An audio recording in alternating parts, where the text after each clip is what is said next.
올해 2월 달 들어서 국내 개인 투자자들의 해외 증시 총 결제액, 그러니까 사고 팔은 매수, 매도 합산 금액이죠. 총 결제액 중에 인공지능 대장주 엔비디아와 또 미국의 대표 반도체 지수 3배를 추정하는 레버리지 SOXL, 이 단 두 개 종목이 차지하는 비율이 약 25%, 4분의 1 수준에 이르는 것으로 나타났습니다. 그러니 전체 총 결제액 중에 4분의 1이 딱 두 종목이에요. 엔비디아, SOXL. 올 들어서 글로벌 증시의 랠리를 주도하고 있는 미국의 AI 반도체 대표 종목들로 쏠리고 있는 이 서학개미들의 행렬이 역대 최대 수준의 미국 증시 쏠림 현상을 이끈 것입니다. 증권가에서는 엔비디아를 중심으로 한 AI 랠리가 하반기에도 지속이 되면서 S&P 500 지수, 나스닥 지수, 필라델피아 반도체 지수 등 미국 증시 이 주요 지수들의 사상 최고치 기록 행진이 한동안 이어질 것이라는 전망을 하고 있습니다. 근데 상대적으로 지지부진한 모습을 보이고 있습니다. 국내 증시 대신 미국 증시를 향하는 개미들이 앞으로 더 늘 수 있다는 분석이에요. 항상 제가 말씀을 드리지만 미국 주식 이 보관 금액, 미국에 투자하는 투자자들이 점점 늘어난다는 것은 그거는 확실해요. 왜냐? 수익률이 엄청난 차이가 나기 때문에. 6월 14일 오늘 현재 올해 들어서 대표지수 상승폭 비교를 해보면 미국의 S&P 500 14.57%, 나스닥 종합지수 19.65%, 필라델피아 반도체 지수는 대표 ETF SOXX 기준으로 36.64% 상승. 어마어마하죠? 지금 이게 그냥 1년치라 그래도 정상이에요. 근데 지금 6개월도 안 된 거예요. 6개월도 안 됐는데 거의 1년 이상을 올랐습니다. 반도체가 36.64, 37%나.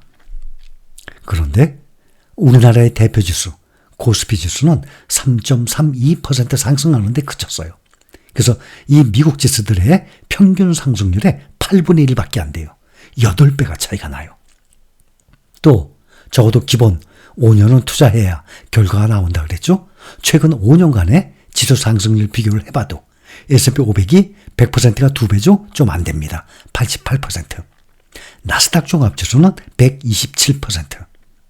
그런데 필라델피아 반도체는 310%, 4배입니다. 나스닥에 투자하게 되면 2배 이상의 수익. 필라델피아 반도체는 4배 이상의 수익이에요. 그래서 가장 기본이 되는 패시브 ETF 3가지 S&P 500, 나스닥, 또 필반 지수를 따라가는 ETF 중에서도 똑같이 3분의 1씩 가지 말고 안전하지만 S&P 500이 아쉽게 수익률에선 차이가 나니까 S&P 500보다는 기술주 쪽에 비중을 좀 더 두게 되면 나스닥 지수도 필라델피아 반도체 지수도 개별 종목에 비해서는 훨씬 안정적입니다. 그래서 여기에 비중을 좀 더 준다면 아마 투자 수익률이 좀 더 높을 것입니다. 그런데 국내 코스피 지수는 32% 올랐어요. 미국 지수들의 평균 상승률이 코스피 지수의 3.2배나 차이가 나는 현상입니다. 6월 14일 오늘 한국이탁결제원 이 세이브로에 따르면은 지난 10일 기준으로 국내 투자자들의 6월의 엔비디아 총 결제액이 약 2조 1695억 원을 기록했습니다. 이는 6월 해외 증시 총 결제액 17조 3565억 원, 이거의 14.63%에 이르는 수치예요. 국내 투자자가 해외 증시에서 거래하면서 오갔던 돈의 7분의 1이 엔비디아 단 한 종목과 관련된 것이라는 것입니다. 이달 들어서만 서학개미의 엔비디아 순 매수액이 약 3,794억 원.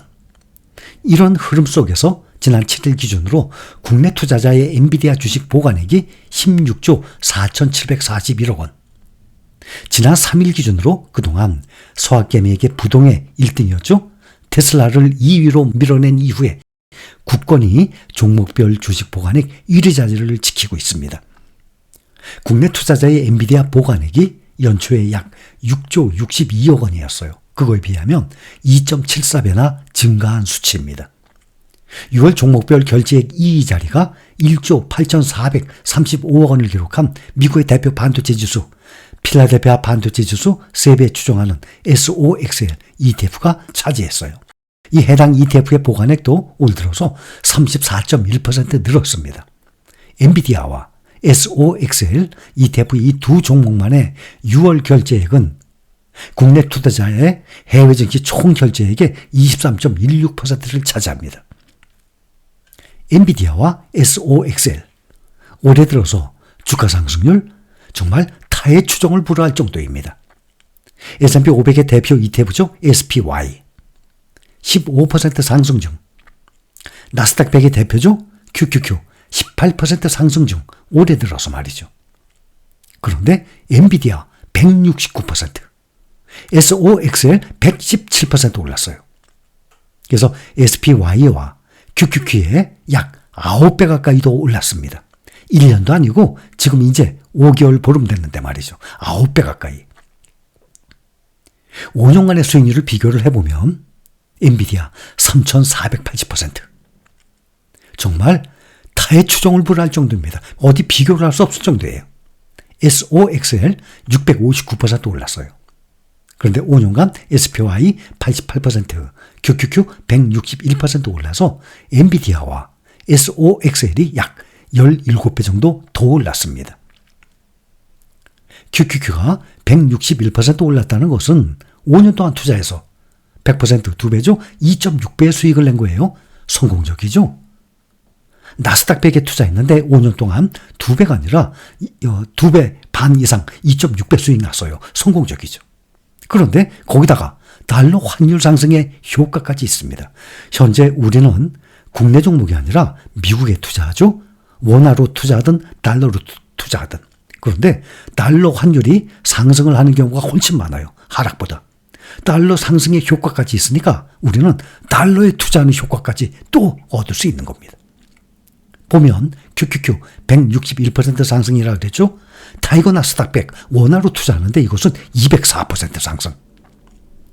QQQ보다 43%나 더 높습니다. 그 이유는 QQQ는 대신 달러를 갖고 있잖아요. 타이거 나스닥 100은 원화를 갖고 있고. 근데 5년 동안에 달러가 상승했기 때문에 나중에 환전을 하게 되면 그만큼 5년 전에 환전을 했던 금액보다 더 높지 않습니까? 이것이 바로 달러에 투자를 하는 효과까지 덤으로 얻게 되는 거예요. 우리가 현재 원화로 투자를 하고 있는 모든 미국 주식들에 해당되는 겁니다.